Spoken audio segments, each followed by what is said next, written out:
My family secretly went on a ski trip the day after my knee surgery. Now they're angry the house is falling apart without the useless son they left behind. This is tough to put into words, not just because my leg is propped up and aching like crazy, but also because my mind's still trying to make sense of everything that happened. I feel like I need to write it all out, maybe just to get my own head around it. So, some background: I live in the basement apartment of my parents' house. I pay them rent and cover all my own utilities, even though technically, it's still their property. I'm 32 years old, work a solid IT job fully remote, and truth be told, I could afford to live on my own without a problem. The reason I moved back in about a year and a half ago wasn't emotional or financial, it was practical. I knew I was going to need major knee surgery, ACL reconstruction from an old sports injury that finally gave up on me. The doctors warned the recovery wouldn't be easy, especially in the early weeks.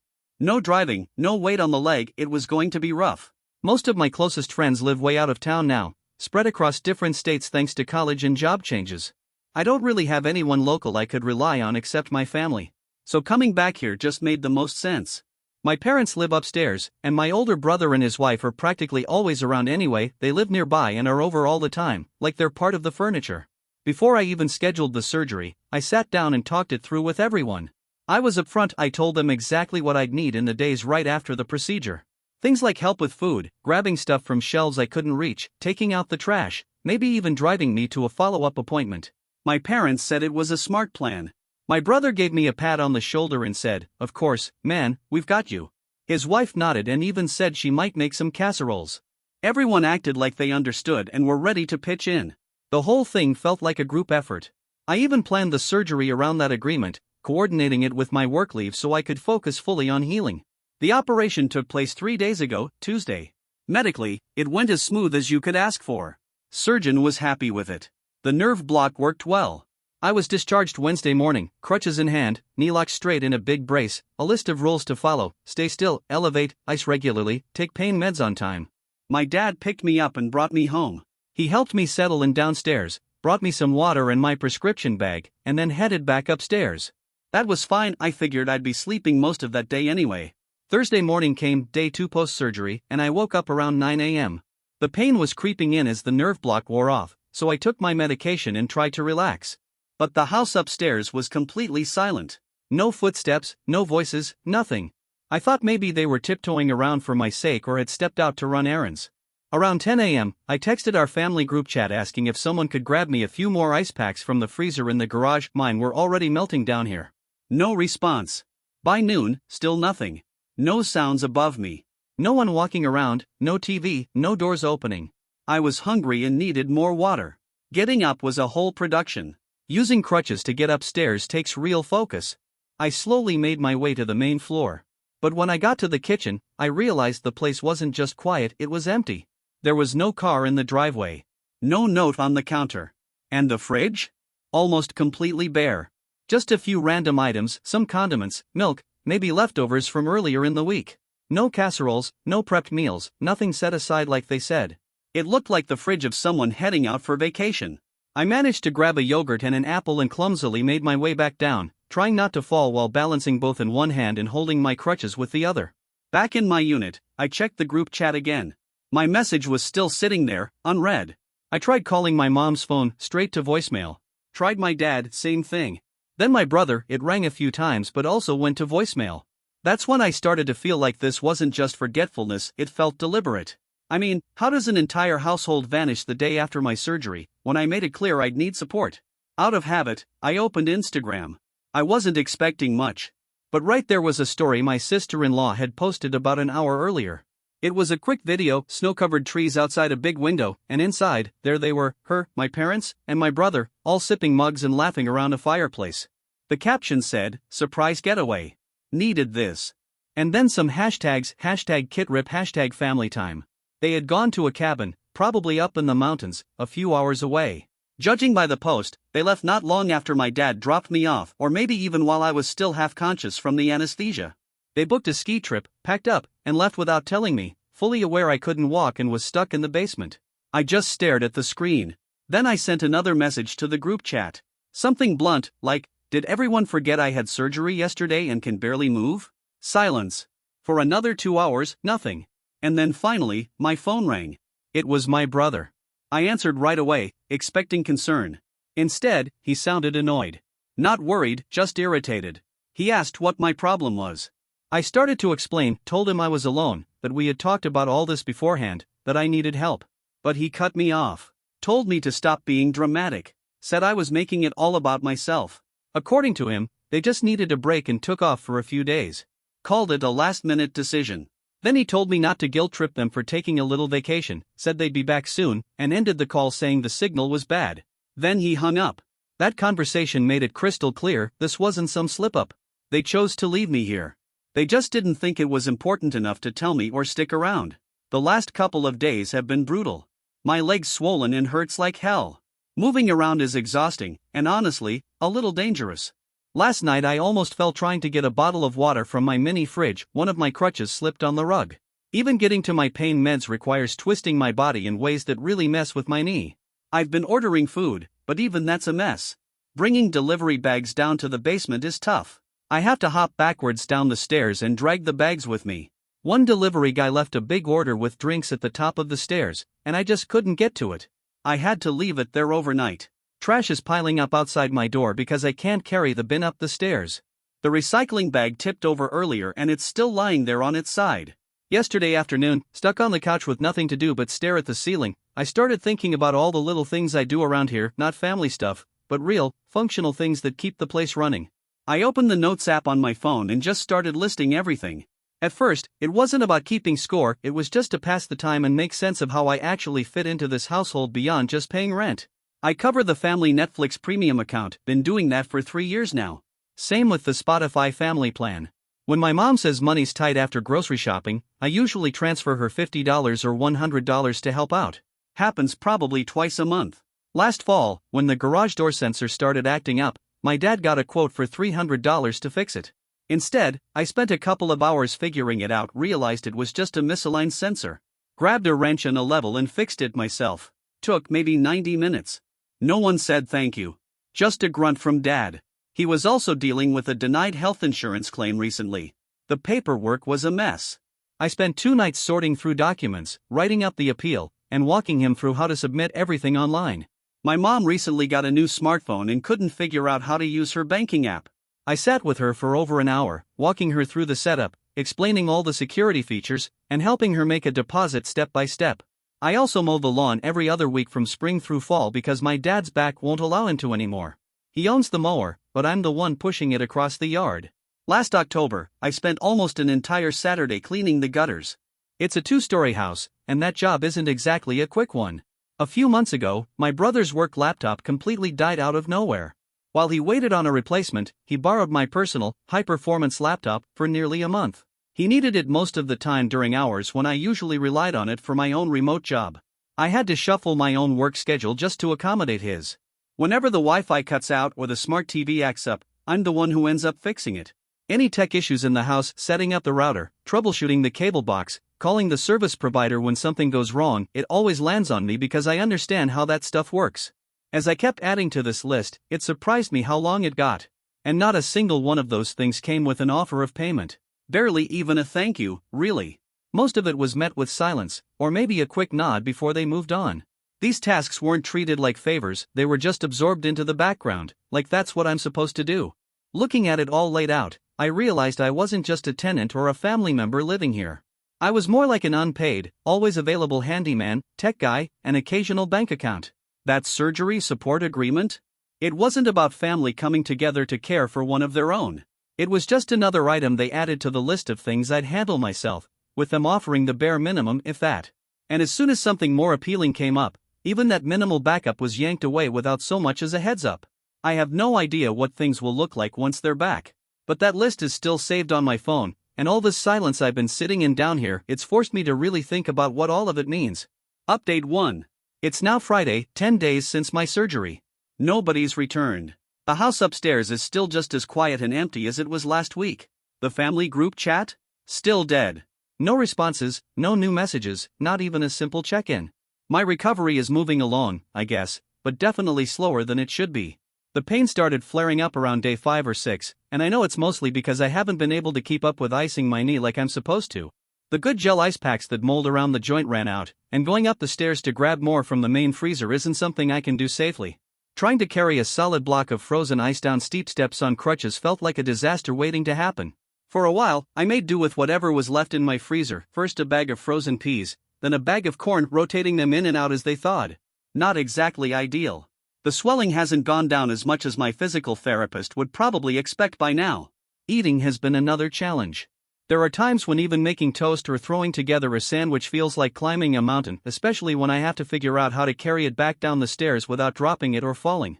With both hands on crutches, you can't exactly balance a plate. So, I've skipped meals more often than I should. Ended up just eating protein bars I had stashed away. The pile of takeout containers and wrappers near my door kept growing until yesterday, when I finally managed to consolidate everything into one large trash bag. Hauling that bag up the outside stairs took 3 tries. I had to rest between each attempt. The recycling bag that toppled over earlier in the week? Still lying there. Bending down that far shoots a sharp pain through my leg, so I've left it. Now the whole area faintly smells like old food and stale air. Then yesterday afternoon, Thursday, my phone buzzed. It was a text from my mom. All it said was, "Hope you're okay. Let us know if you need anything." That was it. 7 days after leaving me post-surgery for their little ski trip. 6 days after my brother told me I was being selfish for asking for help. That one message was the only communication I'd gotten. There was no apology. No explanation. No mention of why they were gone longer than they said they'd be. They were supposed to be back Sunday or Monday. It was now Thursday. There wasn't even any acknowledgement of what they left me in, the complete silence, the physical struggle, the absence of support. Her message read like something you'd send to a casual acquaintance who'd come down with a cold. I just stared at it for a long time. 5 minutes, maybe more. Then I set the phone down. I didn't answer. Still haven't. There was nothing I could think to say that would feel like it mattered. That lack of response, along with the ongoing pain and the eerie stillness in the house, sparked something different in me. It wasn't anger. It wasn't a burst of emotion. It was clear-headed and deliberate. I got my laptop, propped myself up on the couch the best I could, and started logging into various accounts, not social media, but the practical stuff. Utility bills, subscriptions, shared platforms. All the things I've been managing. I didn't go scorched earth. I didn't lock anyone out or change passwords. But I began quietly removing myself from the responsibilities I'd taken on. I logged into Netflix first. Went to billing, canceled the account. It'll run through the rest of the month and then shut off. Then I checked the grocery delivery service we sometimes used, though mostly because I'd order essentials when things were low. I deleted my saved card information and disabled the premium membership I'd been paying for each year. After that, I logged into the city's utility portal. My debit card was still the one auto-paying the water bill even though the account is under my dad's name. I took my payment details off the system. The next charge won't come from me. I also opened the shared Google Calendar where I kept track of family appointments, filter replacements, pest control dates, and my parents' medication refills. I exported anything personal, then removed myself completely. The Spotify family plan? Cancelled. It'll continue until the current billing cycle ends. I didn't make an announcement. I didn't write a message or leave any clues. I just started digitally backing away, like quietly packing up and walking out of a room. They wanted space. They thought I was too needy? Okay. Let them experience what real independence looks like. Let the accounts expire. Let the reminders disappear. Let the unpaid bills land where they belong. At the same time, I started organizing all the digital information I'd built up while managing the house. I made a new folder on my cloud drive labeled House Responsibilities, Archive. Inside, I created subfolders: utilities, maintenance, insurance, taxes, property, manuals, shared logins, and an old section. I moved everything into PDFs of water bills, the plumber's contact I found last year, emails about the insurance claim I helped appeal, a scanned manual for the garage door opener, router login info. All of it. I'm not trying to hide anything. If they ask for the documents, I can send them over. But it's not going to be my responsibility anymore. I'm clearing that mental space and taking it off my plate. Then last night, around 3 a.m., I woke up with a brutal cramp in my calf. Probably from dehydration or staying in one position too long. It eased off after a few painful minutes. And in that moment, all I could think about was how badly I needed an ice pack. That's when it hit me, the good gel packs were probably still upstairs somewhere, tossed in the main fridge and forgotten. At this point, they were likely thawed out and useless. My basement freezer was totally empty. All I had left was half a bag of frozen corn, clumped together and barely cold. Sitting there in the dark, leg aching and sleep impossible, I let the absurdity sink in. I grabbed my phone, opened the Notes app where I'd been keeping my list, scrolled to the bottom, and typed one more bullet. Iced post-op-knee with frozen corn because family left for a surprise ski trip and made the real ice packs unreachable. Writing it didn't help. It didn't bring any relief, just made the situation feel even more ridiculous. Supposedly, they were due back any day now. Honestly, I couldn't bring myself to care what state the house was in when they returned. Functionally, it was running on fumes. But emotionally, I had already detached. Update 2. They got back sometime Sunday night. I didn't get a text or a knock. No one said, "We're home." No one called down to see how I was doing. The only sign they were back was the sound of luggage wheels, heavier footsteps, and doors opening and shutting above me. No one asked about my recovery. No one mentioned where they'd been. It was like they'd stepped out to grab coffee and just returned. Business as usual. Monday started off quiet. Then, around 10 in the morning, my phone buzzed. It was a message from my brother. "Why isn't the storage code working? Need to get the summer tires." I didn't even open it. Just swiped the notification away. I hadn't changed the code. I just stopped being the one who remembered it. The login info for the storage site was probably buried somewhere in an old email, one I hadn't moved to the house archive folder yet. Or maybe I had. Either way, not my problem anymore. A few hours later, my phone rang. It was my mom. I didn't answer. Let it go straight to voicemail. She left a quick message, "Hi, honey. The thermostat's stuck on the night setting. Can you take a look? It's chilly upstairs." I deleted it. The smart thermostat account was tied to one of my old email addresses, a secondary one I'd used to set it up years ago. I'd logged out of it and removed my access days earlier. That afternoon, I hobbled upstairs to refill my water bottle. There was a folded slip of paper on the top step. My dad's handwriting. Did the Wi-Fi go out? Internet's not working on my computer. I picked it up, carried it back downstairs, and dropped it straight into the recycling bin, the same one still sitting full because I can't carry it up the steps. The Wi-Fi was probably fine. Maybe the router needed resetting, or maybe the autopay didn't go through. Either way, I wasn't involved anymore. That's not on me. I didn't reply to a single one of them. Instead, I kept pulling back. Monday night, I logged out of the shared cloud account where our family photos were backed up on storage space I paid for. I left the drive, pulled my profile from the Spotify family plan, and disconnected my library card from the ebook app my mom uses because she could never remember her own login. By Tuesday afternoon, the silence broke. Around 4 p.m., someone knocked on the basement door. Before I could even answer, my mom opened it and stepped inside. "No, how are you? No, how's the knee?" She just looked frazzled and jumped right in. "Can you fix the utilities? The internet's out, the thermostat's off, and I can't get into the library app." I kept my voice steady and told her I wasn't handling those things anymore. She blinked, confused, then accused me of overreacting, said I was blowing things out of proportion over a short family getaway. "It wasn't that serious," she said. I told her it was. Being left alone after major surgery, that's serious. And I asked her to leave my space. She started saying something about not wanting to stir the pot before the trip. That if I had concerns, I should have said something earlier. I cut her off right there. I reminded her that I did say something. Multiple times. I made my post-op needs clear.